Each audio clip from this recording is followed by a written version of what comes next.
Is there a difference between stainless and ceramic for your coffee? Let's find out. You know, if we were making a video, this would actually be where I'd put like some kind of, you know. What's going on, Ray? Welcome back to the Coffee Q&A, your daily dose of Coffee Q&A here on the onocoffee channel. I'm your host, and today is February 2nd, first day of February for the live stream. Can you believe it?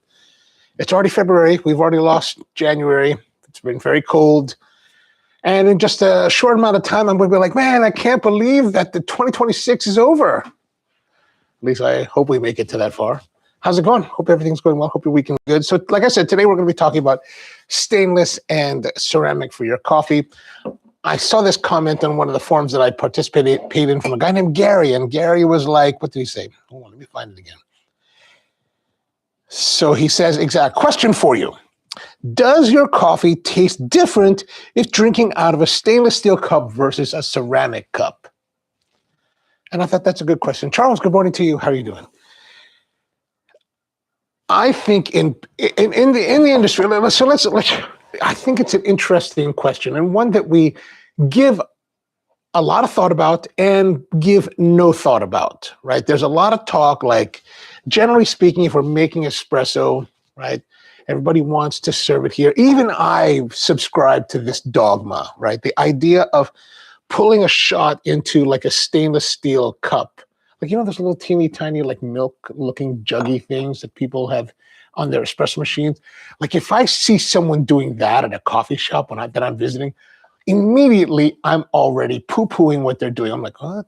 Who are these charlatans and what are they doing with their espresso? How dare you put that into my beverage? That's just disgusting, right? So you normally see them and they'll pull a shot into this like stainless steel holder and then put it into the cup and then make whatever drink you're making. And I'm just like, what are you doing? Part of that's because they're putting the stainless, but the bigger reason is because they're putting into anything other than the vessel I'm drinking out of. Like, I just don't understand that. That just makes me, that doesn't make me mad, but it just bothers me. I'm like, oh, attention to the detail is so lacking, so lacking. Naomi, how are you? Good morning to you. Kieran's with us. Aloha, long lost guy. Thank you. Appreciate you staying up late. I know, you know, I was just, last week I was talking to someone and I was like, I wonder what time it is there in Tokyo. And I looked it up. It was like 2:46. It was like midnight here. And I was like, 2:46 a.m. Or no, it was noon here, 2:46 there. I was like, oh my gosh, man, crazy. So I know it's later, or the time difference is greater or different in Bangkok than it is in Tokyo. And I was like, whoa. And I didn't realize this. I just found out that Tokyo, or the entirety of Japan, is one time zone. I was like, that's very convenient. Kent, how are you, man? Good to see you. I presume that all of Norway is one time zone as well. So we've got these. So like I was saying, well, you put it into stainless. And the idea, the whole thought that we've subscribed to for 30 years is that when you put espresso into stainless, it's going to get a metallic taste. I taste it. I'm like, I taste it. But do we? Do I? I don't know. Like, if I was thinking about it because of this question, I was like, over the weekend, I was like, do we really taste?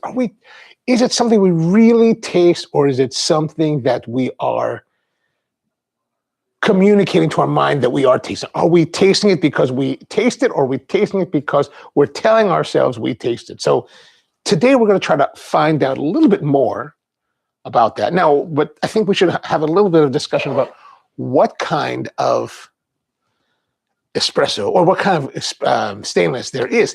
Keone says that it's 10:04 p.m. Oh, that's not too bad. 12 hours? That's not bad. That's not bad. That's not bad. Well, I appreciate it. I appreciate it. I know old guys like to go to bed at 7, so. Speaking of which, so I'm wearing a shirt today that says Carter Machine. It says here, Carter Machine. You want it when this is Carter Machine. Carter Machine was owned by one of my dearest friends, who in many respects was a mentor to me in the paintball business and almost kind of like a father figure, a guy named Aaron Carter, who is actually from the Waianae side originally, but he moved to California many, many, many years ago. And I met him. He's actually pure Hawaiian, and he was an aircraft machinist, like a master machinist that got into paintball back in the 80s when it started, or 80s. And because he was a machinist and had his own machine shop making aircraft parts, he started manufacturing paintball parts. And so that's kind of how I got to know him in the 90s. and we were really close for many, many years. And the reason I'm wearing this because, I was like, oh, I found this sweatshirt recently from back then, and I was like, oh, this stainless steel discussion could be a good segue for me to wear this. Like, there's a good reason. Part of that is because we did use, I say we, I didn't really make a lot of it. I just kind of helped out every once in a while, but I was involved with some of the production work or some of the design work, just a very little bit, and for a very narrow window of time. Maku, good morning to you. How are you doing? Must be cold there. It's freezing there. It's because it's cold. It's well past freezing here. We're like, last night I think it was like 8 degrees Fahrenheit, so that's like -12 or something like that in Celsius. It's very cold. Power plant says it's quite late here. So from what I was remember calculating, it must be midnight where you are. Is that correct, power plant? So we've got different types of stainless. So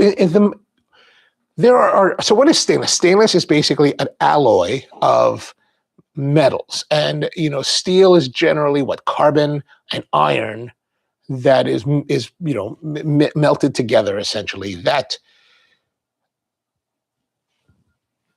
makes steel, and the composition of stainless adds something called chromium, and the chromium is what gives it the corrosion resistance. I actually always thought it was the nickel that they added to it that gave it the corrosion resistance, but that's not true. It turned out it's the chromium that's added to it to give it the rust resistance. But there's so many different grades. Like there's 4 general types of stainless steels. There is austenitic, which is the most common. It's very corrosion resistant. It's also completely non-magnetic because there's no like ferrous kind of materials in it.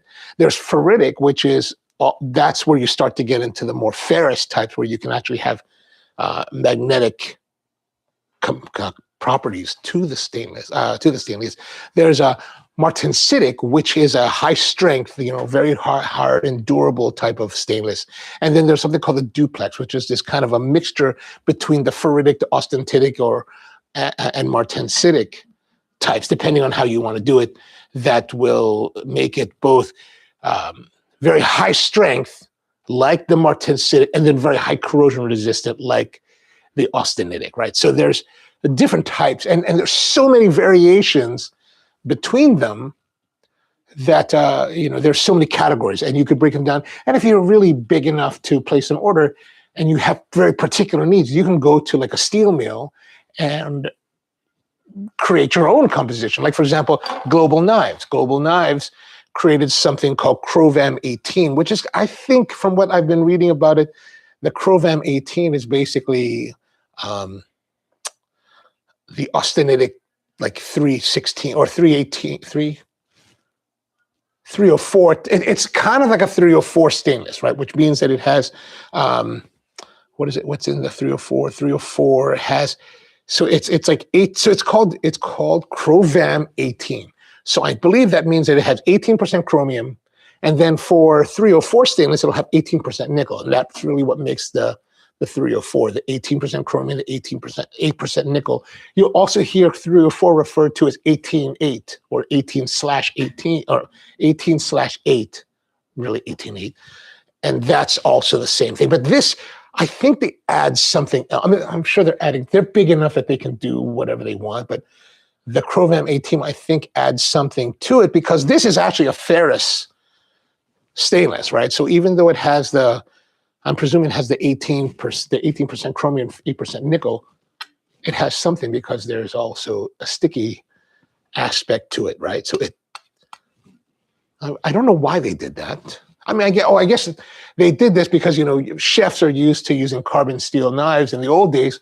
And now if you have it ferrous, you can stick this to your magnetic knife holders, which would be very, very unhappy if you couldn't do that, right? Because if you take like a really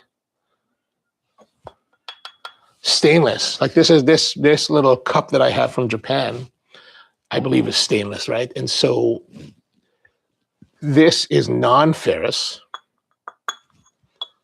right? There's a little magnet here just in case on my little sushi, right? So my sushi has a little magnet. I got this in Japan. This is one of the cheaper ones, right? Like, look at this. This is a little, you know, nigiri sushi, and it is not a very good one. Like, there's ones that you get that are like super nice. So they're like, gosh, that looks like I could eat it. This looks kind of fake. It's kind of cheap, but you know, it was only like 100 yen or something.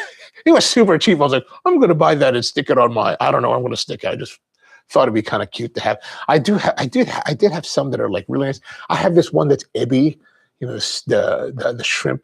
Man, it looks like super, like hyper good. Not hyper real. Like you don't look at these things in the displays and you think, I'm going to put that in my mouth. No, it looks still plastic, but it's like, damn, that looks good. Naomi says, it's been crazy cold. I don't like it. I should have moved to Florida, though they had, yeah, no, Florida, no, I would not want to live in Florida. Keone says, it's been chilly for Thailand, but still very nice, low to mid 50s in the morning and countryside. Wow, 50s in Thailand? Really? Holy, what? That sounds like impossible, right? 50s in Southeast Asia? Wow, I'm just so like surprised. I've never even heard of that.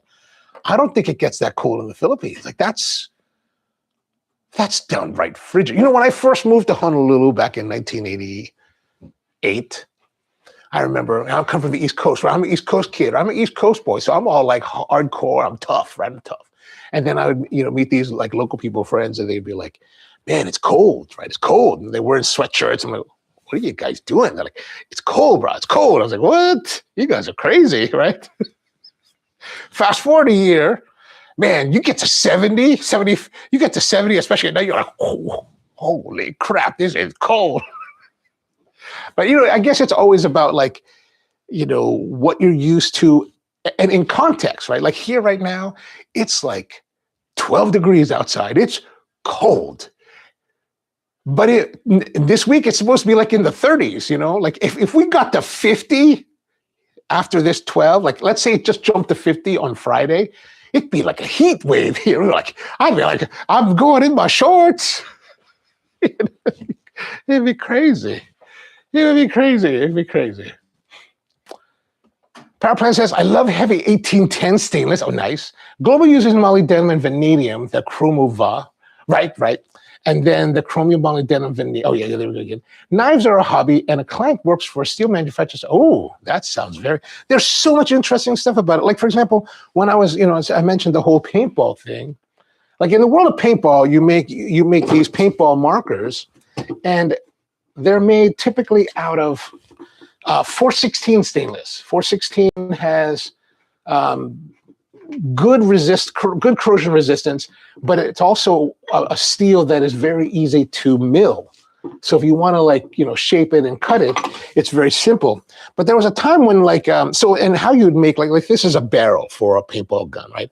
And it's a 68 caliber, so 0.68 inches is the bore of this. Now this particular one is, I pulled this because it was kind of interest, because this is my personal barrel, and this was made for me by Aaron one day because we were talking about, you know, different types of materials. And typically when you make a stainless steel barrel for paintball out of 416, you'll take a billet of that and then you'll bore it on a lathe, and you'll just bore it all the way down or from both ends. I forgot exactly how we do it. And then you mill the exterior, you know, you lathe the exterior and put the threading on and all that. In this particular case, I think at the time, 416 was, I don't know if it was going up in price or if it was just hard to get or whatever the reason was. He was like, let's go play around. So we got this extrusion. This actually started as an extrusion of 304 stainless. And it's hard for me, I can't really show it to you because it's very light and only I can see it when I really stick my eye into it. But there's a highly polished surface. Maybe you can do it this way. Oh yeah, look at that. There's a highly polished surface on the inside here, right? And I think right here, you can kind of see it. There's a little tiny line that runs the entire length of the barrel, right? That's because this was an extrusion of stainless steel. So it's basically a stainless steel tube versus a whole billet of stainless steel that you would mill. So basically all we had to do was take this and bore it, not bore it, but basically hone it to the final dimension. Because this was, I think it might have started as just over 3/4 of it. No, it had to be larger than 3/4 inch because I forgot. I was never good enough to know how they really sold all the materials and all that. But basically we honed it out until it reached the ideal bore. Now, even though we're talking 0.68 inches, which is the kind of standard, this was actually bored to 0.692, and which is really large. In the world of paintball balls, this is huge. And actually back then, it was great because there used to be a company called Nelson that made these paintballs that were pretty big. So if you had a 6.8 barrel, it was really tight in that 6.8 barrel because it was really more like 0.69. So this 0.692, man, it was just, when you got those paintballs, they were like rails. They were like pop, pop, pop, pop. Just amazing. I was like, oh my gosh. So when I got this barrel, we got this, we did this as a prototype. That's why you'll see here where there's normally vents. Like I'll actually show you there's another one that I have here that actually became a production model later that was based on this particular barrel.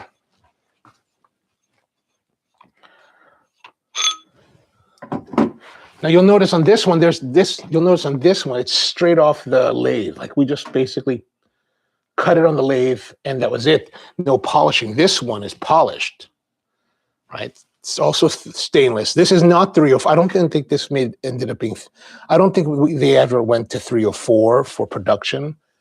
I think they went back to 46. This is 46. No, this is, I think when they went to billet 304 because this, yeah, this does not stick. So this is still 304 at the time. I think 416 does have the 416 would be ferritic. So it would have the magnetic thing. But as you can see here, there is a difference because now on the production one, it's finished, right? This is just all like hard cut, very little finishing done to it, where this is completely like board, like ported board and polished and everything.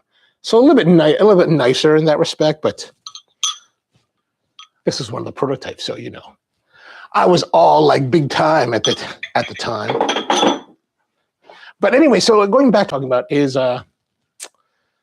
Russell's with us. We're good, Russell. How are you? Keone says 12 to 15 degrees Celsius. Man, that is cold. Good God.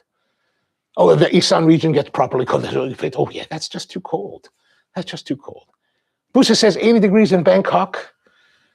Oh, okay, so it's still 80 in Bangkok. It's just up in the mountains. That's cool. Okay, that makes sense because when you say it's like 50, I think Bangkok, and I'm like, oh my God, man, how do you manage? Like I think about the Philippines, right? If I'm in like Manila and it got to 50, I think people would be dead.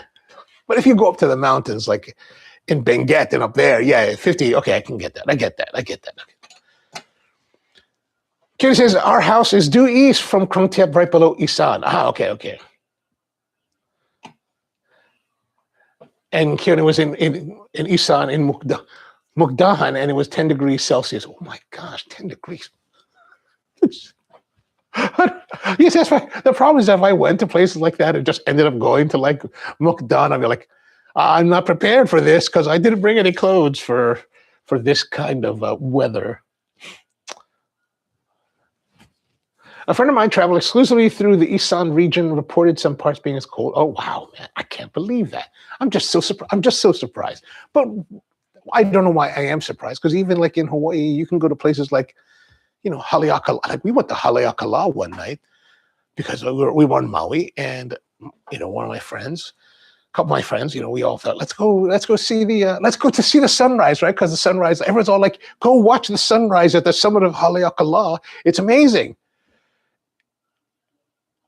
And we went up there, and we left at 3 a.m. because we were in Ka'anapali, and we drove up to the mountain at 3 a.m, got there before sunrise. It's still dark, man. We got out of the car, and I had a Jeep. I rented one of those Jeeps, right? So it was just kind of like the vinyl sides. Man, it was cold. It was cold. We were freezing. And I remember we got up there freezing our butts off. It was really crazy. And then the sunrise comes. There's all these people gathered. Sunrise came. And I gotta tell you, you know, like everybody's like, oh my God, it's so amazing. I don't know about you guys, but I stood on the summit of Haleakala watching this sunrise and all. It was a sunrise. It was great. Like, it was cool. It's just like, anytime you get to watch a sunrise, it's cool, right? It comes up, that's great. Okay, awesome. But it was just a sunrise. Like, I could have stayed at the hotel and like watching the sunrise. But what was the difference? Okay, there was a difference, right? But I was like, so you stand there at the summit, I think it's at 10,000, 11,000 feet or something like that. So when you're standing at the beach and you're like watching the sunrise, oh, there's the sun. Oh, the sun comes up like this, right? That's amazing. It's awesome. You're like, oh, that's amazing. The difference when you're at 11,000 feet, or maybe almost 12,000 feet, is that the sun is now down here and the sun rises at this kind of plane. And that was it. That was the only difference. I was like, I got up at 3 a.m, drove all this way, froze my butt off to watch the sunrise from a lower angle, which I guess is cool. I can tell you this story because I was able to do it. So I'm glad I did it. But I was still, at the time, I was still kind of like, wah. Anyway, we're always on tangents here. What are we doing here? What are we talking about? Power plant says, and some of the most exciting food is over there, but it's mostly Lao and Cambodian origin. And did you do any work with the Wrecking Crew team? Dave and Jason were wearing their tattoos. And Kira says, so Kiao is where our house is, and that land is not high. Ah, okay. Elevator just thinks, oh yeah, for sure. I was not able to do the Wrecking Crew. I think I just saw the video or trailer for that. Actually, the trailer I saw last night was for, and I'm really terribly excited about this. Like, I haven't been excited about a movie in quite a long time, but this one I'm like super excited. I'm like, oh my gosh. Like, when they started showing like news reports of them shooting it last summer, I was like, oh my God, I can't wait for that movie. Now that I've seen the trailer, the first trailer, oh God. The Devil Wears Prada 2. I was like, The Devil Wears Prada. Like, I'm so excited to see Meryl Streep again. Like, every time I see Meryl in like any kind of show, like every time she shows up on like, what's that show called? Only Murders in the Building. Like, it's just such a joy to watch her. Just such a joy. All right, let's go back to our ceramic. So that's kind of a quick rundown of like the different types. What we're talking really more about for most food, this is not really true. I'm going to say most food. Food stainless should be probably 304, the 18-8 chromium and nickel, because that has the most inert characteristics to it. And you can kind of tell, like, generally speaking, if you're buying quality stainless food products, and you have a magnet, it doesn't stick, that's pretty much going to be 304. Especially if it's not hyper cheap. Like, you can buy a lot of stuff that's really cheap, and they're going to have different properties because that's how they make it cheaper, even though it's a stainless. But if you get something nice, like these are rattleware, is that right? One of them is rattleware. That's the small one is rattleware. This one is lacquer. So as long as you get nice ones, you should be relatively secure that you're going to have at least 3 or 4. But if it could be 416, like for example, this one has a little bit of ferocity to it, well, for ferrousness. And then when it comes to actual vessels for cooking, like for example, this pot here, this kettle that I use, this has some, yeah, see it's sticking there. And why is it sticking? Because it's ferrous. And I do like stainless that has ferrousness to it, because I want to use, especially for cooking, because I like to cook with induction when I can. So I do have induction. So this is induction friendly. And you can always tell like that, right? That even though, like, here's an all-clad D3. This is their D3 pan, which honestly, they have D5 now. I don't know if you need D5. Like, that's just a bit crazy. Oh, there we go. This side is stainless. Oh, That's interesting. I didn't know that. Look, I can put this here, or I can put this here and it falls out. I can put this here and it doesn't. So they have clad this. I didn't realize that till just this moment. So there is probably 416 here, stainless on the exterior cladding. And then I think they sandwich, maybe this one is sandwich of aluminum. Because, yeah, I'm pretty sure they put stainless, aluminum stainless. But now that we see this, this is probably 416 polish, right? Because it has a polished surface here. And then on here, it's probably 304, which is better because it's less reactive because of the chemical, or because of the components of it. It's less reactive to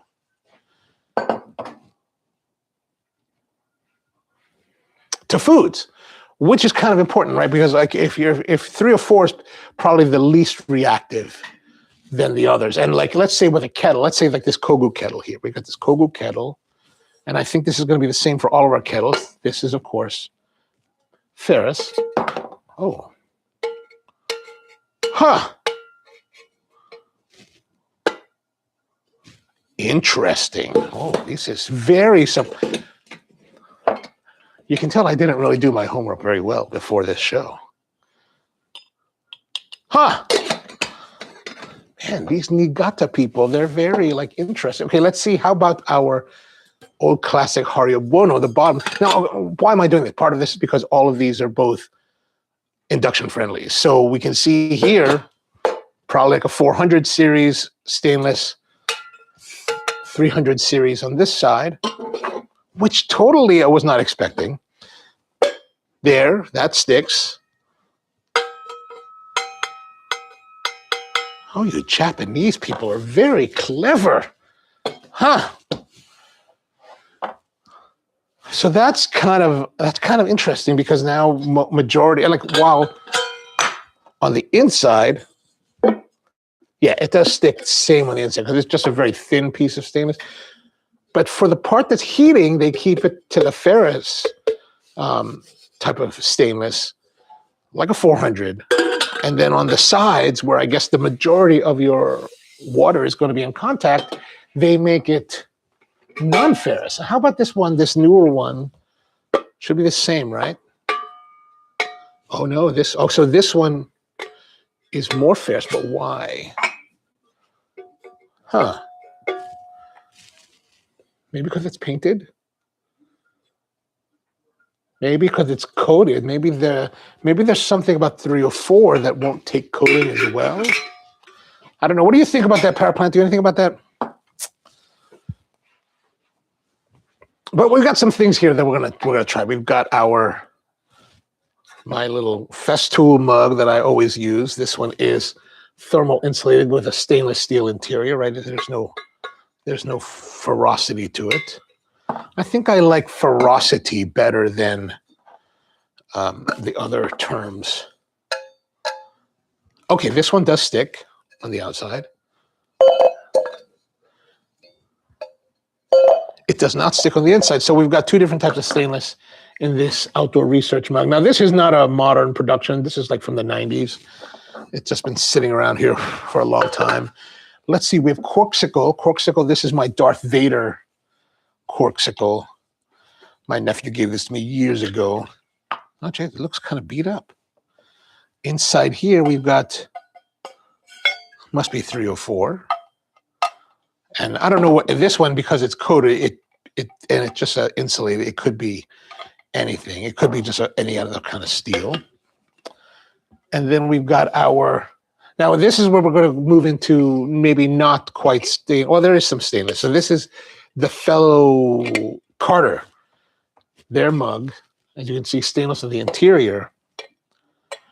But this is since it's coated, there is some ferocity to it, right?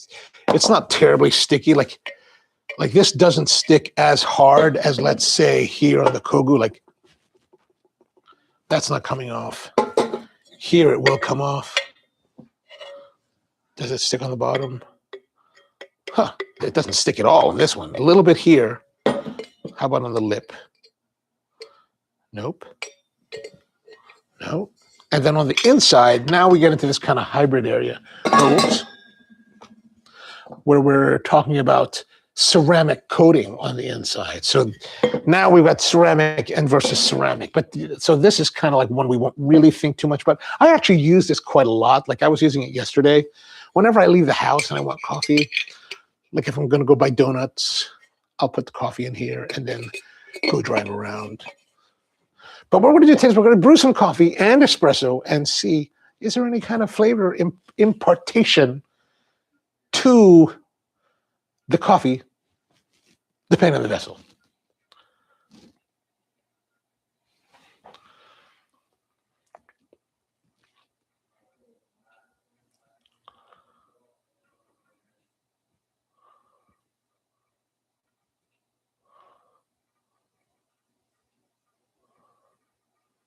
Let me just rewind a little bit to see. Mom, good morning to you, man. Good to see you. Good to see you. Keone says, sunrise from Mauna Kea was interesting because the peak is over the cloud line. So the sun shone over the cloud bank and reflected off the sun. I mean, yeah. At the time we did that back in the 90s, the early 90s, the same thing happened. Like the clouds were below us, right? So it was cool from that perspective. I don't want to like say that it wasn't cool, but I was just kind of, I don't know what I was expecting. I was expecting some kind of like incredible, like, oh my God, this is the greatest sunrise I've ever seen in my life. And it was just a sunrise from a very high angle. And I was like, okay, it was cool. The girls liked it, so, I didn't say anything. I was like, okay, girls like it. It's all that matters. Power Plant says, I always love sunrises from the ocean, but going on the water when it's black is scary. Yes, I remember one time we were making these, like, we wanted to make these drums, these pahuhulas, right? These drums for hula. And the idea was that, like, they say the traditional thing is to use shark skin. It's like, oh, shark skin, we should go get some, right? And so my one friend, Stanley So'oalo, he's Samoan. He was like, let's go get some. I was like, what do you mean, let's go get some? I'll get my dad's raft. Get your dad's raft. And then what? He's like, we'll go out and lasso a shark. I was like, what? You want to do what? We're going to lasso. We actually went to go try it. Like he brought his father's, like I picked him up. He brought a raft from his house. Like his brothers and his father had this raft. We had some rope. We really didn't think this very well through. We drove out to like the Makaha side of Oahu, right? We're out there and it's the night. It's like 11 o'clock at night. Like it's nighttime. And he's like, or maybe it was like right before sunset and it was going to be night. And I was like, he's like, yeah, we're just going to go paddle out. I mean, there's surf breaking, right? I'm like, paddle out, and then we're gonna like use the flashlight and then lasso the shark. And then what? And then we didn't really know how to we just figured he just thought lasso the shark and we'll wrestle it into and I was like, dude, this is not, like we ended up hanging out there for a few hours, just kind of talking about it and like, just waiting. And then realizing that two guys that are way too young to be doing these kind of things, that have no experience, should not be doing anything like this. So we eventually just gave up and went back to town. It was really kind of funny but sad. But I always think about Stanley, like he passed away many years ago. I always think about like his gung-ho attitude. He was like, yeah, we could just go lasso it. And it wasn't one of those these are crazy ideas. It was completely natural. Like there was a completely like natural thought, like, yeah, this is what we do. We are Samoan and we lasso the shark. And I was like, I'm Filipino. We don't do that kind of thing. Like, and I'm from the East Coast. We definitely don't do that kind of thing. It's like, I'm not that guy. I'm a kid from suburbia. I went to nightclubs, man. I don't know how to go lasso some shark in the ocean at the middle of the night. But get eaten by sharks. That's what's going to happen. Noah's asking, what kind of stainless steel are those Yeti stainless mugs? Does anyone know? Power Plant says, used to go on a lot of deep sea adventures, left at 2 to 3 a.m. Riding out when it's black at night is really a different perspective. Absolutely. Power Plant says the food grade 18.8 or 18.10, which 18.8 would be the like a 304. I think 1810 is, do they consider 1810 316? I know people use 1808 and 304 kind of interchangeably, but I don't know what that. Busa says that D5 is a waste of money. One of my best buddies is a trained professional chef, and he never cooks with any of those. Oh yeah, you know, I have one of these because I was given this one. I actually, you know what I really love, and I don't know where they are at the moment, but I have a set of Citram, and they changed it. The Citram got bought. Citram, Citram, is a company from France. And I used to buy this from J.B. Prince in New York. They have all this stainless steel cladded cookware. I think better than all clad, right? All clad is just I mean, don't get me wrong. All clad is kind of awesome. Like, it's really nice quality cookware. And there's nothing wrong. Like, there's nothing necessarily wrong with it. Like, I can go from the stovetop into the oven with no problem. I mean, it works perfectly fine. It works great. But the Citram, like, this is like probably 100. You get this for like $100 US. The Citram like this, at least the back of the old Profitec line, $25. Just as good, cladded stainless on both sides with, you know, sandwiched with the aluminum. Because why do they clad it? Because stainless is a poor conductor, right? Where if you clad stainless over the aluminum, it actually conducts very well, and actually heat becomes very even and distributed. Stainless steel by itself is a poor conductor, so you get these hot spots that are hard to get over. So, but yeah, I totally agree with you. Like, I would not buy the D5. Like, if All Clad was like, hey, we want to sponsor you and give you a bunch of these D5s, okay. But to go out and buy one, yeah, no. Especially the ones that I really am very much against. If you spend any money at all on any kind of nice non-stick cookware, please don't do that. For God's sake, please don't buy fancy non-stick cookware, because all that like Teflon coating is going to be destroyed, and you spent your $200 on this pan for nothing. Just go to the restaurant store, spend $15 to $30, get yourself a nice aluminum pan that has non-stick coating. And when it gets trashed, throw it away. Don't even think about it, or donate it to someone. That's my advice. Proplan says, yes, he says 18.8. Ah, nice. And Proplan says that when I worked in the professional kitchen, the chef had what he's using aluminum pans that we destroyed and replaced every 6 months. The aluminums are fine. I just don't like. I prefer stainless when it comes to cookware. I mean, I've used aluminum, but I also think that when you fire the aluminum, because aluminum is a softer one, so that's why it deforms really quickly, and you go through them a lot.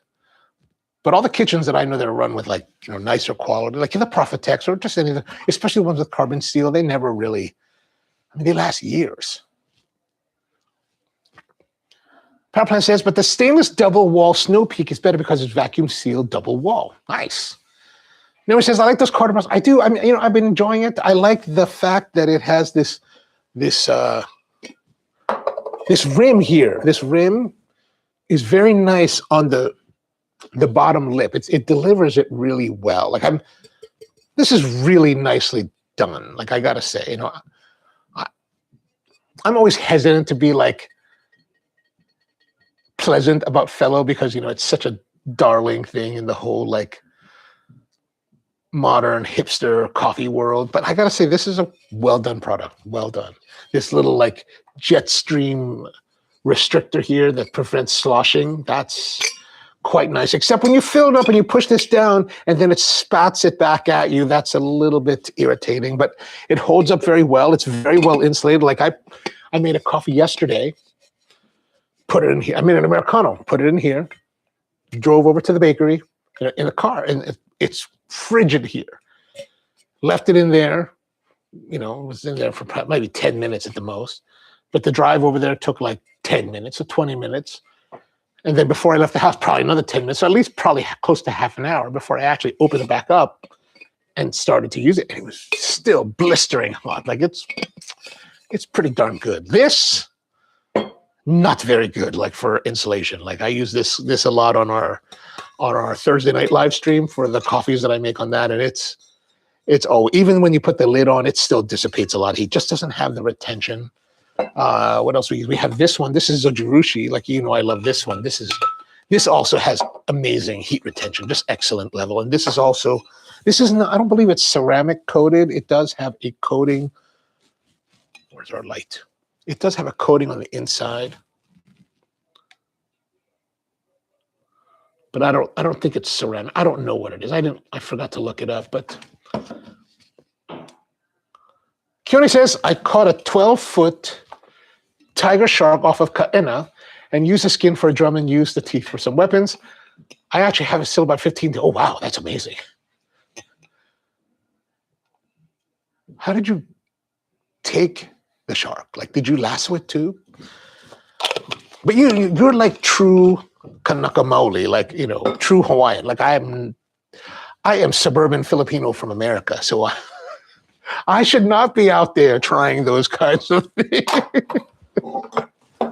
Okay, we should brew because it's going to be 11 o'clock soon. So let us get some stuff together. Let me get some stuff together here. While the water heats, we're going to pull a couple shots and see what we can see.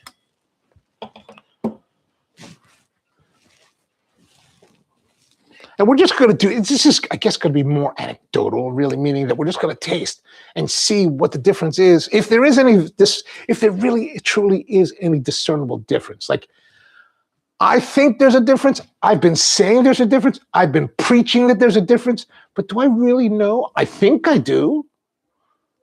I've been saying it with extreme conviction, like, oh, don't pull your shots into stainless because it gives flavors to it. And what's happening? What's theoretically happening is that as you put the coffee into the stainless, it leaches out some of that metallicness and gives you metallic taste. And there is some foundation for that. As I was reading over the weekend, there is some foundation, right? Because the acidity level of coffee is typically right around 5 pH, right? So that 5 is a bit acidic, and you can get some leaching out of the metal. But over time, it's not like instantaneous, right? It's got to take a little bit of time. So maybe like on the magnitude of hours versus moments, right? And one of the things you can see how that's possible is that, like, look at this mug. This mug is one. It's kind of hard. It is hard to see because it's not very apparent in this one. I've been trying to build up the patina on it on the inside. Like, if you're to look careful, you can see just a little bit of color. Right, you can see a little bit of residue. There's a little bit there. Like I really want to. I've been trying to build it up a lot so that I can make a video on how to clean it.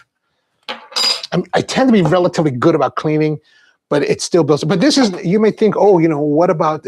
Aren't you cleaning your mugs when you're finished? Yeah, I clean the mugs all the time. But here's the thing: stainless steel, or steel in general, is no matter how smooth it feels. Like even this highly polished barrel or this highly polished steam pitcher is porous. It's a porous metal, right? So there's a porosity to this metal, and it's been polished, so the porosity has been glossed over a lot. But in here, where it's not, it's still just this brushed metal interior. The porosity is still there. So that's why you get these little buildups. That's why we have these this discoloration, this buildup, because these little tiny pores are grabbing on to not particulate matter, but more kind of like the oils. And there's the potential for those oils, as the oils build up on the surface, onto the surface of the steel, rancidity of that oils can impart off flavors to your coffee. So that's why it's better to try to keep this as clean as possible, as much as you can, right? And this is true for any kind of stainless steel apparatus that you're working with especially with coffee, like with our clients at different coffee shops, or even my own coffee shop, where we're putting coffees into air pods. We make sure that we want to chemical clean those air pods regularly so that there is no buildup, there is no rancidity being imparted to the coffees, because that can happen, But in this case, they say that, it takes a magnitude of hours. So let's see what we're going to see. What we're going to do is we're going to take the shots and we're going to split it. I'm just going to split the shots into 2 separate containers so we can try to get the same exact shot and see how much of a difference there is to the coffees. Why is this not turning on?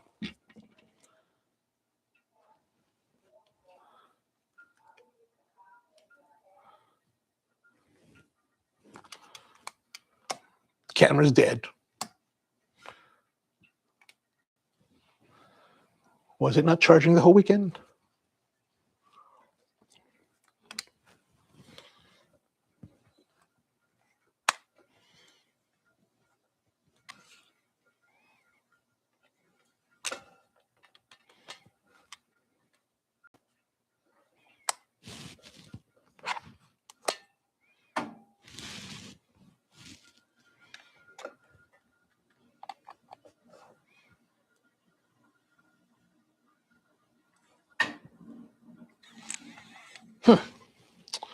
There we go. Don't know what's going on with that. Strange. How's that look? Oh, a little bit dark.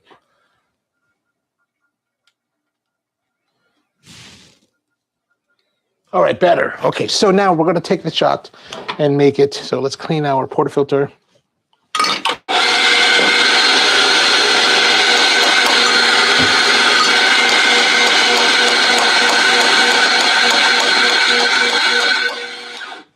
All right, there we go. A little bit low here, a little bit of static, so we got a little bit of bouldering. Just come around. I'm going to work a lot of this into it. So there's, whatever's left on top, I'm just going to brush off, right? Oh, just a little teeny tiny little bit left as a mound.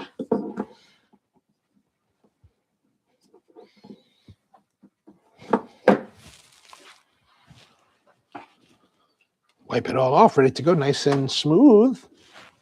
Let's flush and make sure it's all good. Uh-oh. What's up with that? So you can hear the little bit of sputtering.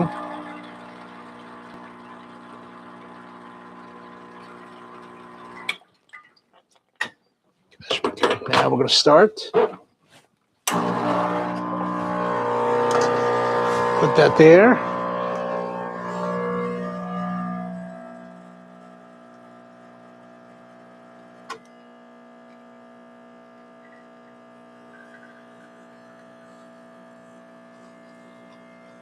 Ooh, there's that wavering. Stop that. All right, so we got our 2 shots. 2 shots now.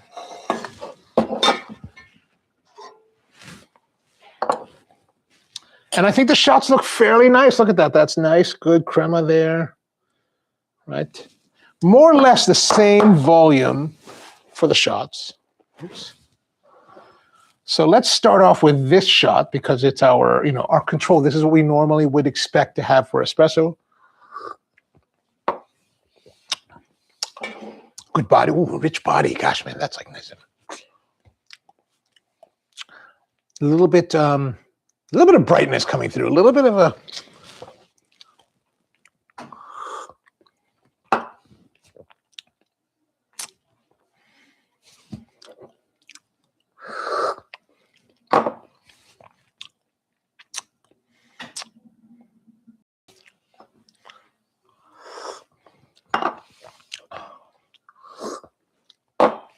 Okay, so remember I said there's a little bit of brightness.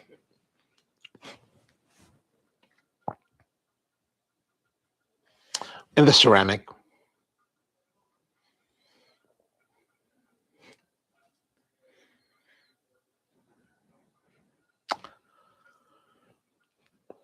I feel that brightness is enhanced in the stainless. It feels stronger in the stainless. Now,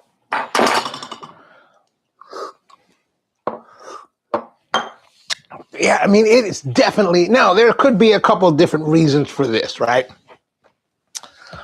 I'm trying to keep my own personal, I'm trying to think, I would like to think that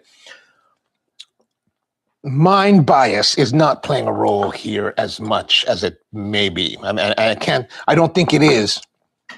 I think I'm telling you really what I'm perceiving versus an interpretation by the prejudices of my mind. But I definitely sense that this has a greater brightness than this one. Now, there are a couple factors that could be involved here. First of all, while this is the same double shot,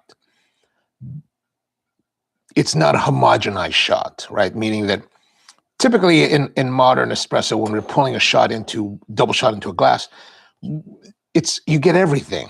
You're not splitting them. Splitting them theoretically means that we're getting the equal thing, but not always. Because if you take a double shot of espresso and you taste it, there sometimes will be a difference by tasting it flat and then tasting it after you've stirred it and homogenized the coffee. Because as the coffee brews, there is a layering effect to the coffee. So that's a potential difference here. The other potential difference is that I'm dealing with disparate vessels, meaning that this is a tulip-shaped espresso cup, and this is just a wide, big, polished stainless steel measuring cup. So the amount of air exposure and potential oxidation between the two is very different, right? So I can't say, while this one does give more bright acidic results than this, I still don't know if that's a truly accurate representation.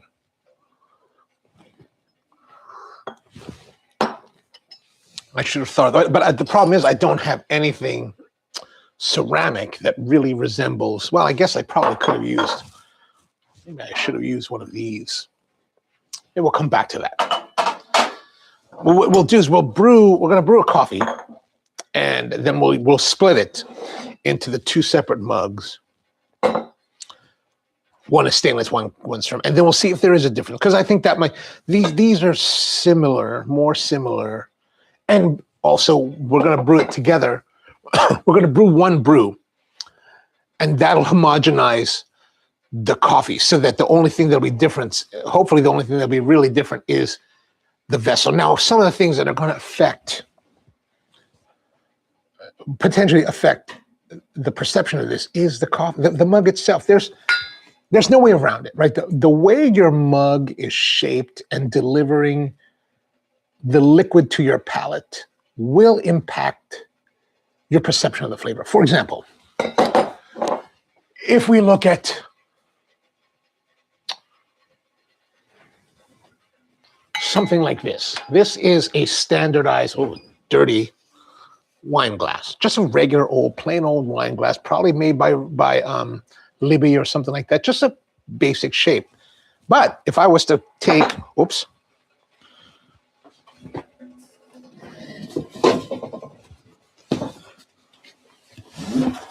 something like this. Oh, God. Always makes me nervous to pull this out.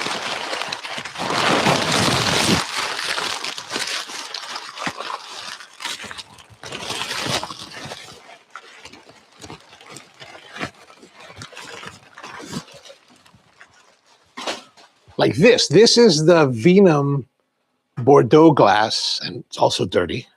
I don't really use these because they're so expensive. I'm scared to use them, right? Or I'm not scared to use them. I just don't use them because it's like they're so expensive. And and you know how it is, you get these things that are like really expensive and you're like,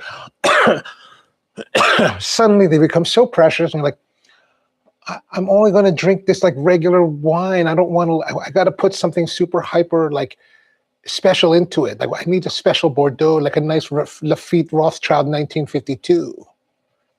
No, you don't really, but you know, that's how you feel. So, but there is a science between like these two vessels. Like Riedel has put immense science or whatever into designing this glass so that the shape of the bowl does something for the way that it aerates the wine, the way that your nose goes into smell. Then there's the rim and the shape of the rim and how it delivers the wine to your palate. Evidently, they've done this research where when you use this with a Bordeaux, and this is specific to Bordeaux now, right?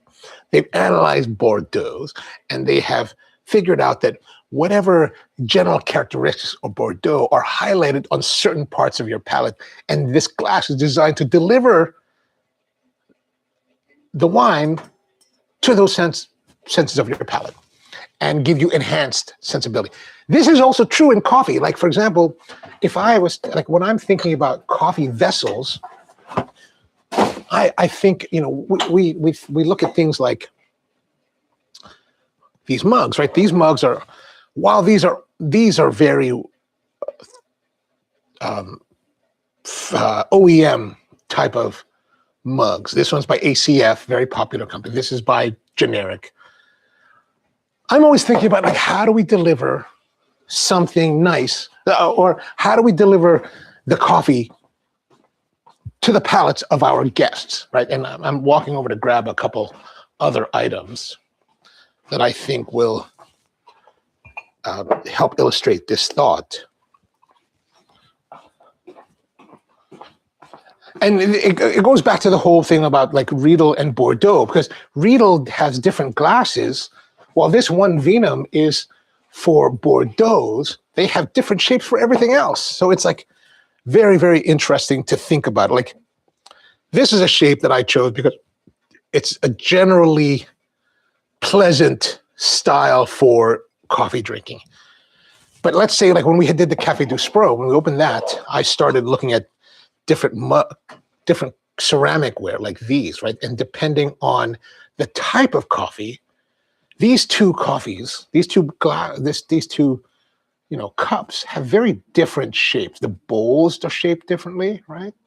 The lips are shaped differently. The thickness of the rims are different. So the way that these are going to deliver the coffee to your palate is going to be different. It's going to have a different impact on you depending on the cup. And I really got this from some of the Japanese, like, coffee masters who were, like, obsessing about this. And I was like, why are they obsessing about this? What are they talking about? What kind of craziness is this? And then when I met John Piquet many years ago of Café de Bola, he was also obsessing about it. Like, he obsesses more about this than I do. Like, I thought I was somewhat obsessed, and I'm not obsessive. Like, I'm just kind of like a charlatan when it comes to this kind of thing. When it comes to, like, John, he's, like, truly the guy that's, like, he's, like, probably taking calipers and measuring it and figuring out this is exactly what I need, right?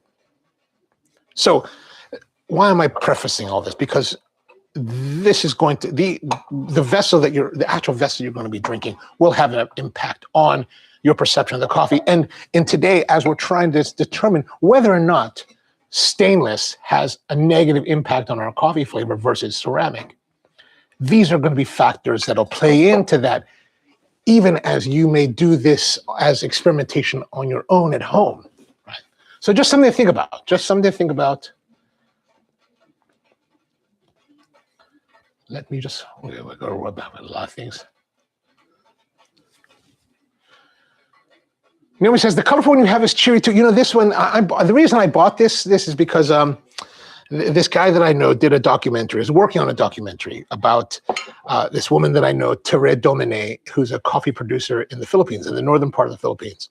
And this guy, now his name is escaping me, he's an enthusiast come coffee roaster, right? So he's started as an enthusiast and then start a small business selling coffee in Southern California, Los Angeles area. And it's called the Out of Office Coffee Roasters. And he came to Baltimore because he's a friend of my friend Leanne, who owns Deer Globe Coffee here in Baltimore. And he did a screening. So I went down to the screening and I wanted to support them, right? Because I love to support as many small businesses as we possibly can, especially when they're one of my passions as a coffee buyer is working with Philippine growers, because that's where my family's from. So that's a big thing for me. So so he brought some coffee from Tere to sell. So I bought some, and then they had a little package, buy the coffee and then buy a mug with that from Out of Office. But the artwork was done by a local, or not a local, but a LA-based Filipina artist, a woman who created this, and I was like, oh, that's cool. And it's $75. So actually I was like, that is just hella expensive. And here's the interesting thing. So this color pattern that you see, like the coffee that Terem makes comes from the northern part of the Philippines in an area called Benguet, which is in the mountain, like where Keone is now, it's also in the mountains. So it gets to like 50 degrees there. I've only been to like part of that area and not during the years that I was a coffee person. All of my coffee buying is from the southern part of the Philippines, Mindanao area, where, you know, the closer to the Muslim autonomous regions. And this is like on completely the polar opposite of the Philippines. But why I'm pointing that out is because the tribal peoples up in the Benguet area, the Igorots, this is their cloth. This is a cloth that is one of the styles of cloth that the tribes there use. And I just thought that was such a nice little, you know, type of, you know, design. I was like, oh, it's very, very nice. So you know, even though it was $75, and I honestly, had it not been for this, I would never have bought this. I'd be like, oh, hell no, $75, that's craziness. But, you know, when you're trying to support, you spend crazy money. All right, let us get some coffee together. And we brewed that coffee. So I'm going to brew the espresso blend as a regular brew so that we can kind of keep it alive as far as, you know, consistency. Whoops.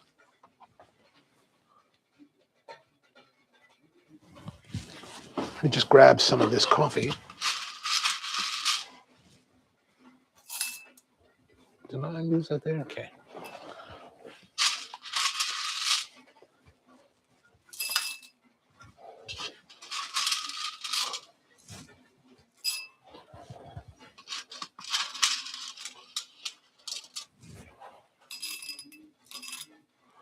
Okay, 24/6, that'll work. And gosh, everything is so messy here because I just have so much stuff sitting on the counter that I'm not going to be able to give you the action cam of the grinder. And you know what? I'm all this talk, I didn't even grab a brewer. Oh, terrible. Terrible.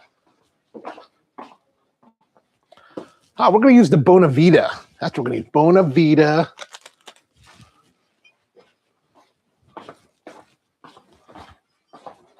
Since we were talking about some, you know, what do we call this? Some full immersion pour overs last week. Let's use the Bonavita. I'm going to hit it with some hot water just to kind of like warm it up a little bit because it's kind of chilly. And then we're just going to get a regular old Melita number 4 filter. Right, so we got that here. And we're going to go full immersion, so we're going to go full course on the grinder.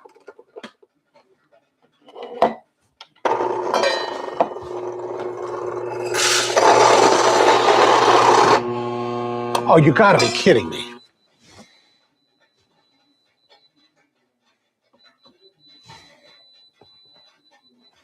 There it is, jammed again.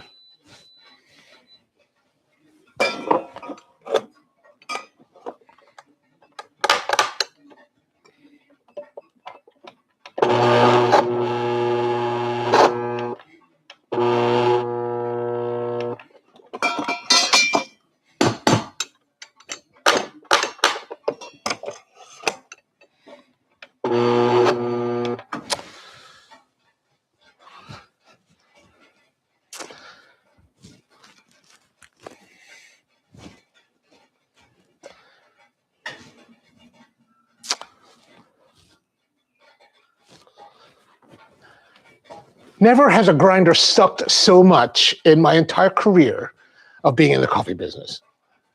And I mean, this grinder sucks so much. Now,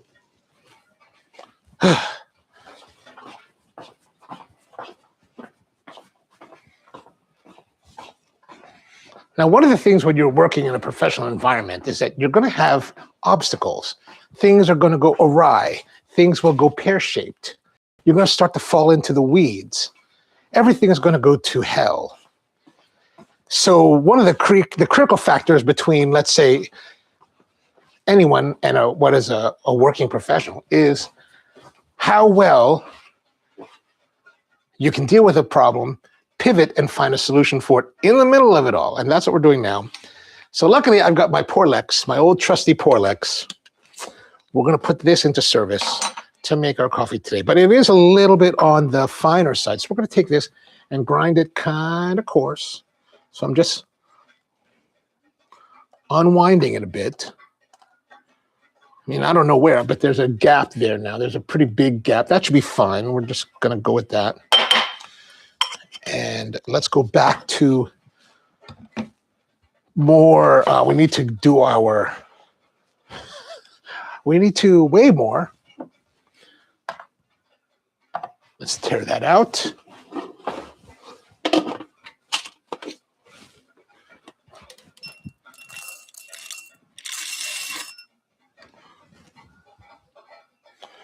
$27.2, a little bit too much. $24.5, that'll be fine. We'll figure it out there. Power plant says Zoji coats a lot of their stuff with non-stick coating. And says, I've been using those for Fleur latte glass mugs and like it quite a lot. Oh, nice. Or I prefer ceramic mugs for home. I do prefer ceramic overall, like if I have my druthers.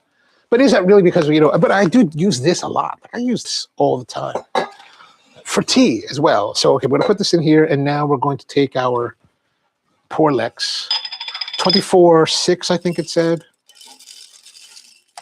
Oh, not enough space. Or there's just barely enough space. Yeah, just barely enough. Okay, good.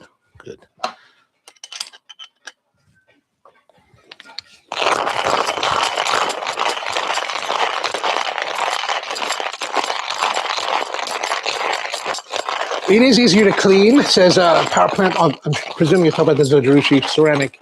Absolutely. Stroke mugs are pretty good. Stoke mugs, I'm not familiar with those. And I have a Stoke travel mug, says Naomi. I like it as well. Nice. I have not seen those. Power Plant says there's a large IP grab recently as Brandon Sanderson and sold his Cosmere property to Apple. A trilogy of films and series has been announced. Oh. Sanderson is getting a large amount of creative control over the productions and had much more than Martin had over his Game of Thrones series adaptations. Oh. I'm actually not familiar with Brandon Sanderson. Well, this is actually going fairly fast. Well, I wonder how coarse this really is. Oh, that's super duper coarse. Like that's coarser than I am comfortable with. So we're gonna close it up and regrind. You can regrind, it's all right. I said it's okay. If somebody asks, just tell them I said it's all right. It's all right, baby. You don't worry about it.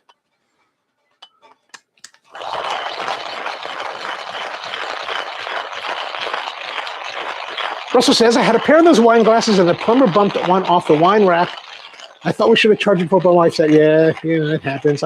That's why I keep them in the box wrap and under the counter so that I don't have to worry about it. Of course, every time I take it out, I'm like,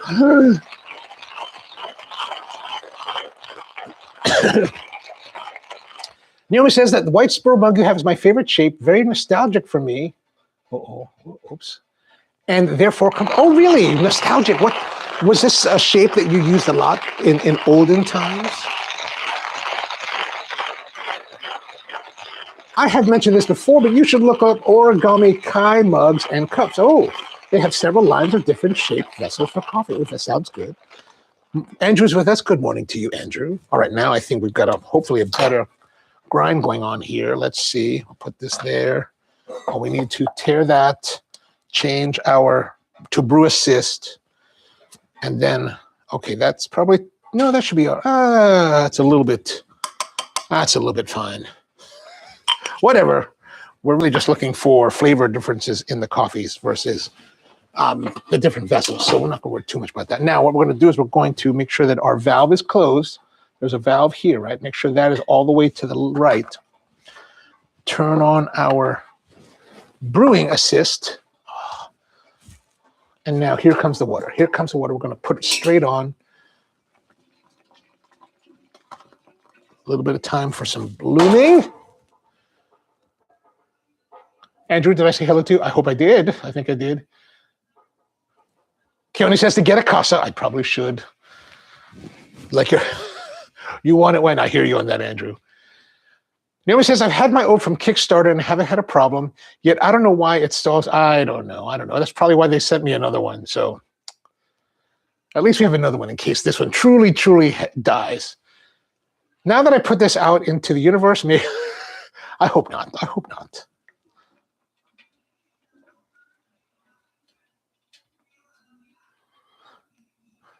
All right, now we're just going to add all the liquid to 337. Oh, 337 is our target. I didn't notice how much it actually put in there and how much we lost. Kira says, Naomi, I started having a problem with my Ode 2. The customer service told me there was a user error, so I fixed it at my cost and promptly gave it away. Yeah, that's a shame when they do that. That's why I wonder, like, and it's what I wonder, and it's also why I send them the links to the live streams when this happens, because it's like, I do wonder, like, had I not had a live stream and I was just calling them and be like, hey, I got a problem, would they have patched it off as user error or some kind of thing? I don't know. And I don't have an answer to that because, I have done it in this particular way. So, Neil says, I had to look that up, Andrew. How would you respond back to that greeting? That's a good one. Yeah. Half a day is the greeting they have in Guam. Because Andrew's part Chamorro. It's Chamorro. He's from Chamorro. He's Guamanian, Chamorro. Actually, I remember I dated a girl that was Chamorro from Guam when I was in college. And I thought she was Filipino originally. And she was like, no, I'm actually Chamorro. I was like, really? I was all trying to be slick. She was like, because I was taking classes at this other school because it wasn't my actual like college that I was attending for my degree. I was taking classes at the University of Hawaii just for extra fun. And actually, I started taking class there because I heard the girls at this campus. Keone, this was at KCC at Kapiolani, and I heard that the girls there were beautiful. I was like, oh my God, they got the best girls at KCC. I was like, I must take some classes. So I took a class there. And yeah, it's true. I was like, oh, these girls are kind of beautiful. And I remember I was sitting with this girl, Lori. I won't say her last name because, who knows, you might know her. But I remember we've been talking. And she was like, she after a while, we got to know each other. She's like, so why did you come here? Like, you go to Hawaii Law. Why did you come here? I said, because I came here to meet you. It worked. Cheesy as you can imagine, but it worked. All right, 306, 337, almost there. Almost time for us to get it. Okay, that was definitely cheese doodle kind of, but she was pretty beautiful. I was like, oh my God. It's terrible. I'm a terrible person. Naomi says, I have an Ode 1 with Gen 2 burrs. I hope I haven't jinxed myself. What's a good comparable grinder just in case? I mean, I still have that. I still have my my Barazza Virtuoso has still not died. Like, it's still my number one choice in grinders for home because it just never dies. It's always good. Oh, 346. We should be, well, we're just looking for the difference. So we're just going to put that here. Open the valve. Right, you open the valve on this thing right there. And it just flows through. It just kind of goes through. I'll show you here. It just flows down.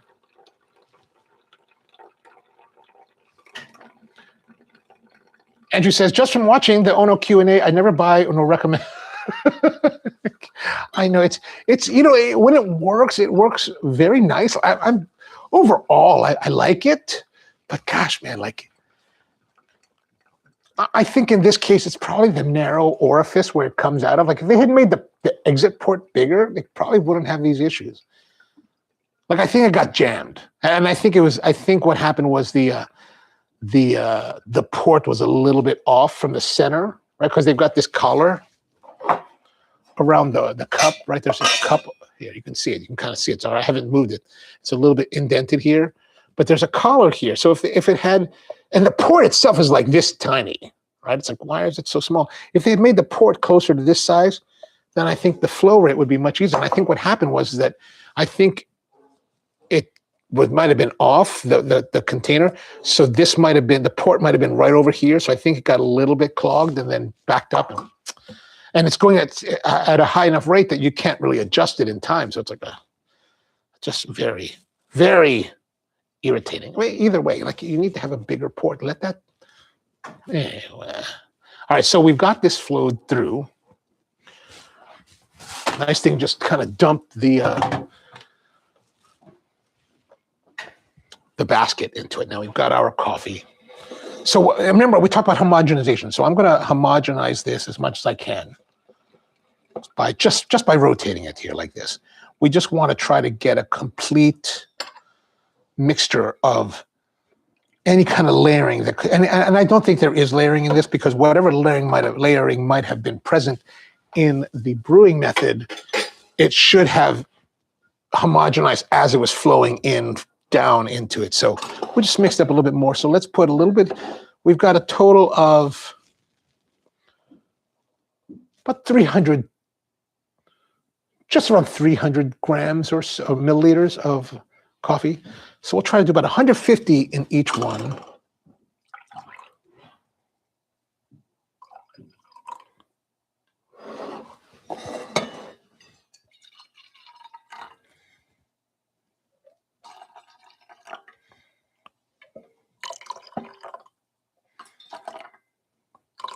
Now the two vessels are different in shape overall, right? This is wider, flatter. This is more conical in shape, so it should be higher. I probably could use a scale for that, but whatever. We've got now our two mugs with the same coffee, so hopefully there should be a little bit more of representation. Okay, good.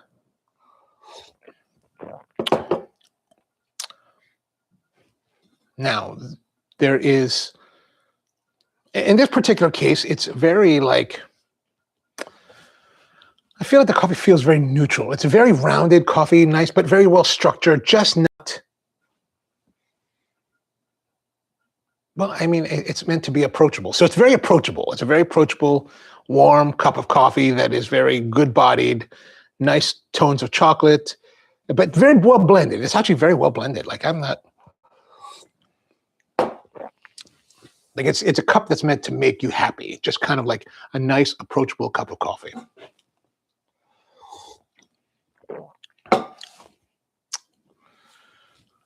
Huh.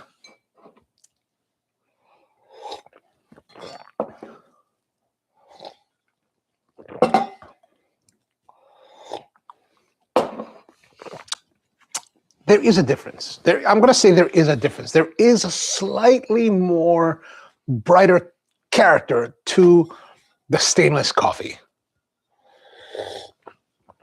versus what I'm getting in the ceramic. It's softer. It's definitely softer on the palate.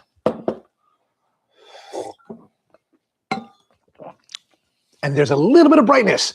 The brightness, there's a little bit more brightness, a little bit more brightness in the stainless cup versus the ceramic.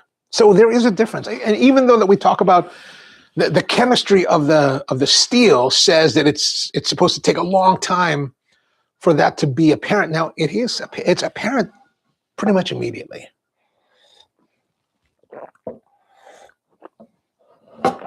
But the question is, does it detract from the coffee? Meaning, is stainless steel then a vessel that you should avoid using for your coffee? Now, what are the differences? The difference is that we've got a nice rounded cup that has, really good cacao, chocolate notes, great body, clean finish, very nice clean cup. That overall is not changed in the stainless. What is different is that in the stainless, we still have that body, we still have that chocolate, we still have a good smoothness, but there's just a little bit more of a bright character to it, a little bit more juiciness on the finish. Like just that last sip just had a little bit more juiciness on the finish.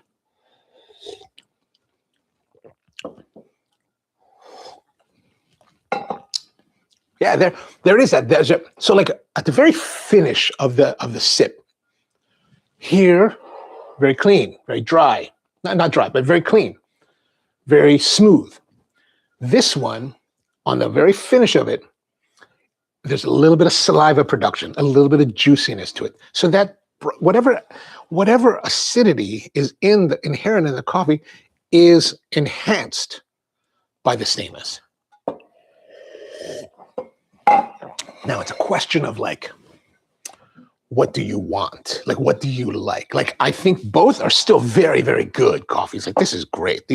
I would not be unhappy with either, but the experience is definitely different between the two, right? Like you're getting a little bit more brightness from here that is not coming out in the ceramic.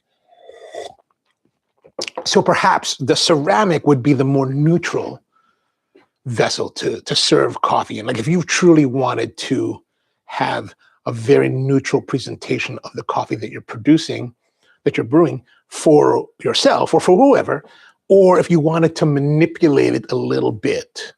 Like let's say you tried a coffee and you drank it in ceramic and you're someone that wants more brightness out of your coffee. Maybe put it into a stainless steel cup and see if that gives you that character, pronounces that character the way you like. It's kind of like, I would say that it's kind of like, let's say in this particular circumstance, where the stainless seems to be enhancing the brightness of the coffee. I would correlate this to salting your food, right? You have a food that you're eating and it's relatively good. It is what it is, but it's bland, right? It's theoretically bland. Then you add some salt to it and that pops the flavor, it enhances the flavor. That's what's happening here. The stainless is enhancing the brightness of this coffee. Now, is that true for all coffees? I don't know. Like I've never really even thought about this until today. So, but this might be something worthwhile to explore with coffees, especially if you have these two mugs and you're brewing coffee on a regular basis.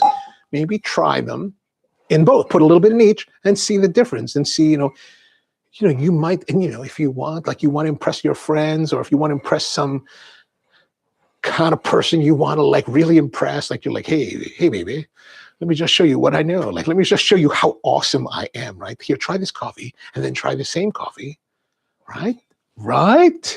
So that could be, and if you want to impress your friends, you'll be like, oh yeah, try that. Oh, you really know coffee. Oh yes, I do. Super simple ways to try to impress you, but it could be a great exploration. Like this would be an interesting exploration, like an educational setting of coffee where you wanted to see how coffee would be affected by the vessel. Like there is definitely a impact on the flavor of this coffee.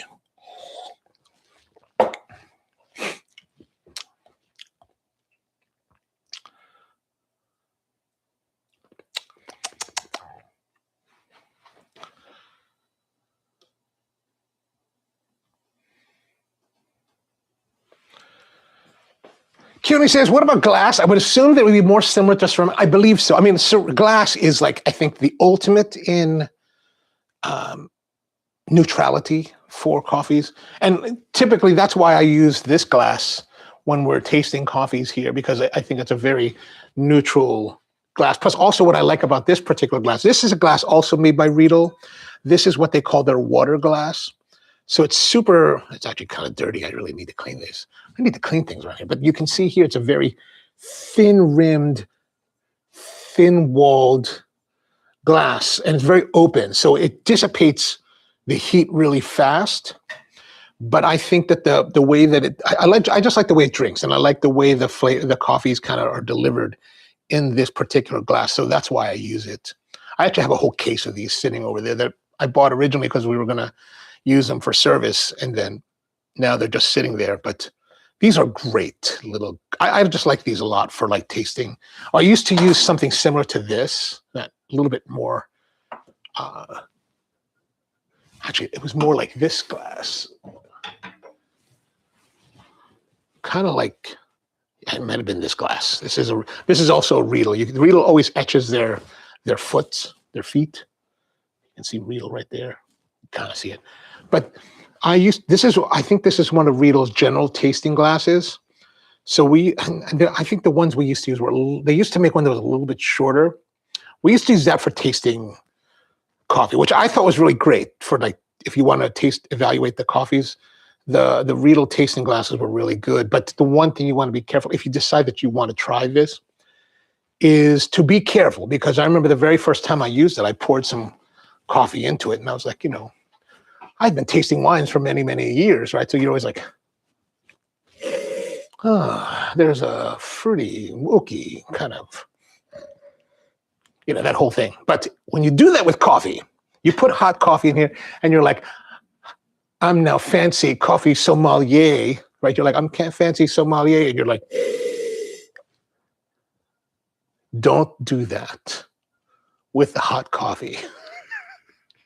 Because you just like scorch your nostrils because it's hot. It's hot. There's steam coming off your coffee. And you're like, yeah, that makes for a bad time. You're just like, oh, that was not a smart thing. It's one of those things you do once and you'll never do it again because it was such a remarkable experience. If you add milk like latte, I wonder if you could sense the difference. Well, that's a good question. I don't have any milk to try today for that, so we'll have to save that for another episode. For more content in the future, the power plant, I like the diner shape that is slightly a figure. Oh yeah, you like this kind of like this one. Generally speaking, I don't like these. Like these are, I mean, if I'm at a diner, I love them.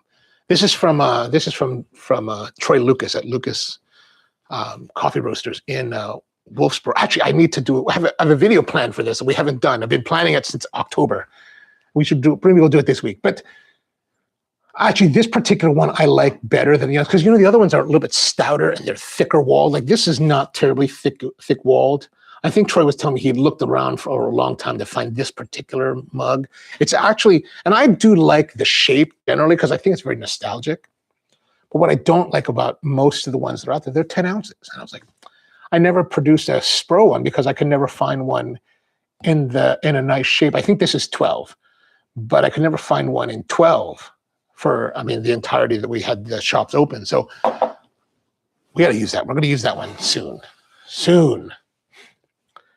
I don't like the smell, says Naomi, of stainless steel. I can smell it when I drink out of it. Huh? There's definitely a reaction that's happened. I thought it, based on what I read, I thought that the reaction, maybe we were just, perceiving it. But I don't think so now. This is one of those things that you tried when you were younger and in the business, and like you just kind of accepted it as fact and never really challenged it. At least this is what I have done over the time. Power plant says stainless is reactive, meaning it can be affected by chemical attributes of what's put inside of it. Gotcha. And I know exactly what you're doing, says Naomi, talking about another nostalgic shape I associate with diners. Yes, agreed. Was this other shape? Is this a diner shape? Because I had I wasn't really familiar with this when we started using it. Because for me, it was always this style of mug when I was, growing up. And Keone says, I remember Jay having a ceramic cup with two different rim shapes that oh yes, that was the one from Hong Kong. I don't know where that is. It's somewhere around here. We will look for it one day and maybe do more tasting with that cup. That's an interesting one. That's made by a company in one of the coffee companies in Hong Kong where it does have two different shapes. If I remember correctly, because that was from like 2 years ago, where one side was for wash, the other side was for natural. And the way that it's basically the Riedel thing where they're trying to figure out how to deliver the coffee. Even Tim Wendelboe has a series of cups that are kind of designed to do that. I have one of Tim's cups, the one that was designed for, like, I think natural process, because I'm a natural process kind of freak. And Tim was very kind enough to give that to me. Thank you, Tim.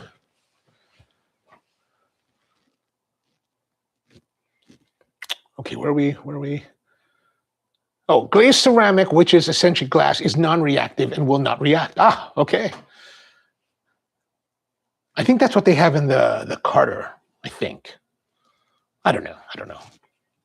I didn't really look into what they have. Like, again, I just bought this because I was supporting another coffee company.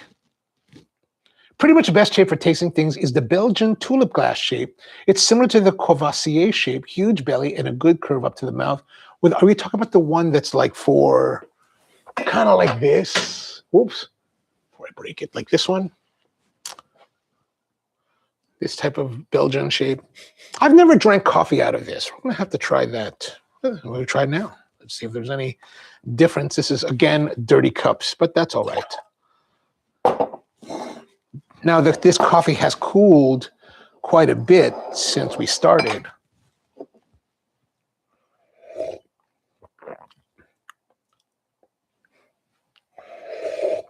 This is actually a Belgian ale glass. It was actually made by a friend of mine who owns, Busa will know this place, Tobacco Leaf here in Maryland. And it was for one of his events, and he just gave me one for these just to have. But I wonder if we got one of these type of shapes from, let's say, like a Riedel type of thing, where, you know, because the rim on this one's a little bit thicker. Like, I wonder, like, you know, rim delivery is always kind of something I think about, is how thick is the rim? How does it feel on the lips?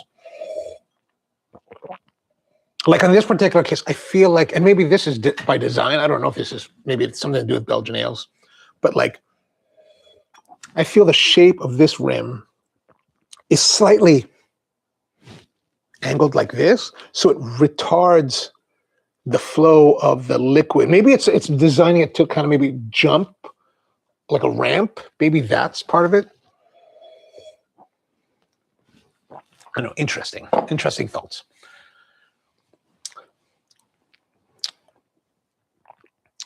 Glass rim would be thinner, diner mugs would be thicker and rounded, which would enhance the mouthfeel. But, you know, one thing that I don't like what I like about this one, and I should have grabbed one of the other diner mugs that I have in the kitchen, or maybe there's one there that might be a good, we should probably do an episode one day talking about different shapes of drinkware, serviceware. I don't have one of the ones that are truly, oh yeah, this is similar to the Wolfboro one.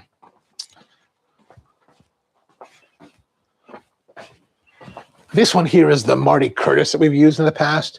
These are both like the wasted, the diner shape, but they're very, I think they're the same manufacturer. But if we look here, right, it's fairly thick. The rim is fairly thick on these, but the ones that I usually get at the diners, the ones that are really like the diner ones that I've had, they're a little bit thicker, which I kind of don't like. I don't like those. Like, I mean, I think that the thicker ones don't deliver the nuance of coffee well, right? Like, good for diner coffee, like the rough, high sugar, high milk content coffee. You know, it's kind of like one of those things that's more of a brute force kind of instrument versus something that's more delicate to trying to, you know, I don't know. That's my theories on it. I haven't really, you know, tried that out. We might have to try that. That might be a very nice way to go. Andrew says, my favorite is the U.S. Navy thick white ceramic sim to diner mug. Oh, nice. Yeah, I bet that's the same one that I'm thinking about as well. And PowerPlan says, please look up the Origami Kai cups and mugs. I think you'll find Origami Kai. Let me just look that up before we take off here, so that I remember Origami Kai, because I do forget about things after we stop. Origami online store, mugs and cups. Here we are. Origami. I was just actually I'm actually putting together an order for woodworking tools from a place in Tokyo that works with very, very skilled artisans. Kai cup. Kai cup? Where's the Kai cup? Let me go here. Cups and mugs. All.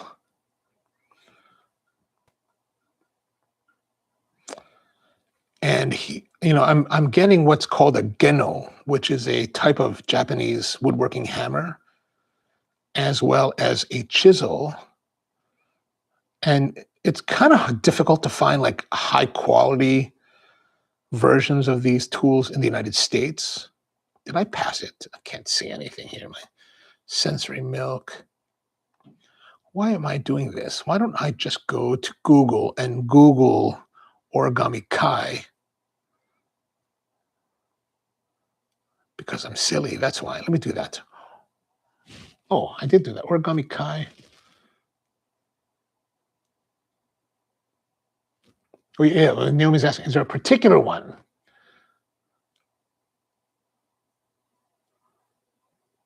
Barrel aroma. This one, Minku?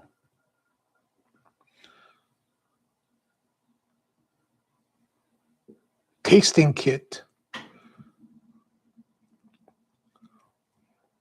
I'm going to guess by saying barrel aroma, you might mean, or maybe there's another. There's 3 pages here. Let's see.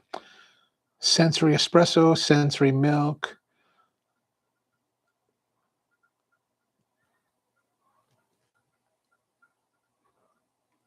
I'm guessing by saying barrel aroma, you mean that of the last one, because it looked the most like a barrel.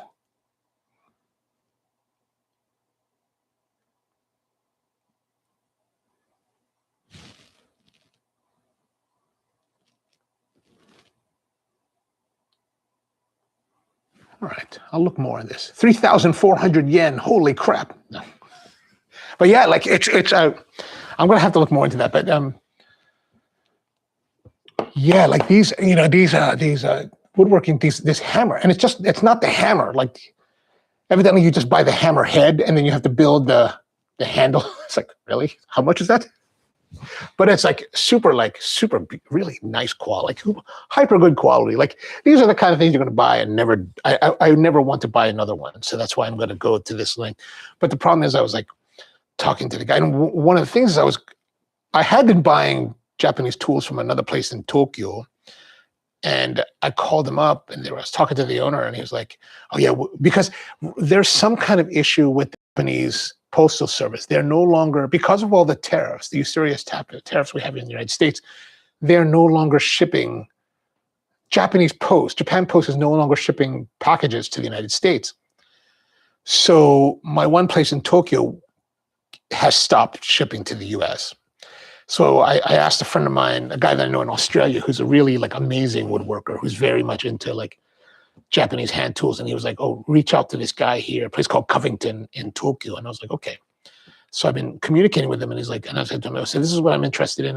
I finally figured out what we want. But he was like, so I said to him, well, what's the situation with this? And he explained a little bit more, like the Japan Post stopped it and they ship DHL, but it could be up to 20% tariff when it arrives here. I was like, God, 20%.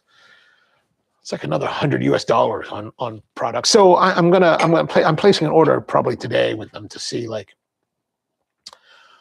what, and then when it arrives, we'll see what kind of tariffs I have to pay. It'll be like, who knows?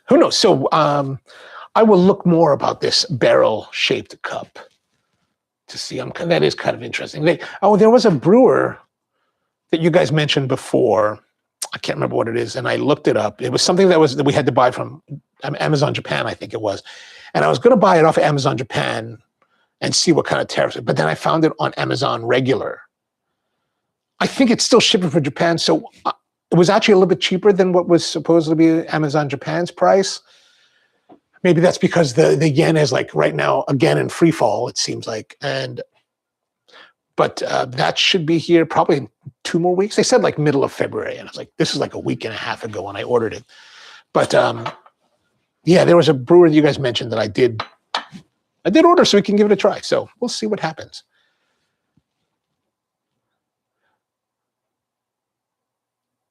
That shape is the one that's similar to the two-way cup. Okay. 10-ounce equivalent. It's an interesting mug. It can only be purchased in Japan. Even Power Plant says buying things from Japan is a terror now. Japan Post is not shipping because it's too complicated. Is so Japan.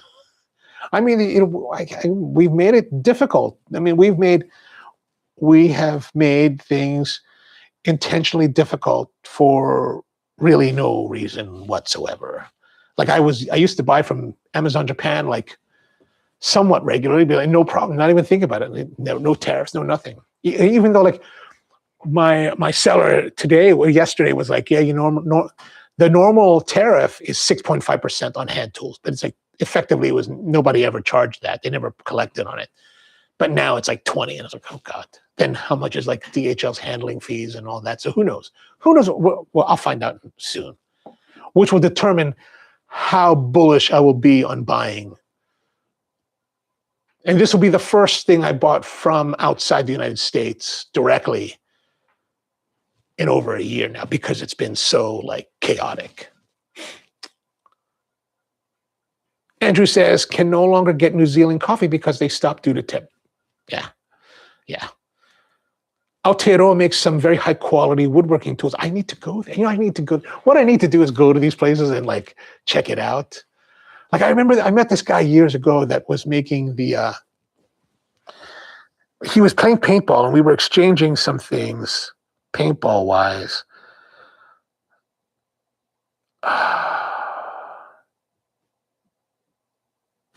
He was going to make me a taiaha. And because I was like, man, I would like a taiaha. And those of you who not be familiar with a taiaha, the Aotearoa is New Zealand, and that's the actual name for New Zealand by the Maori people that are from there.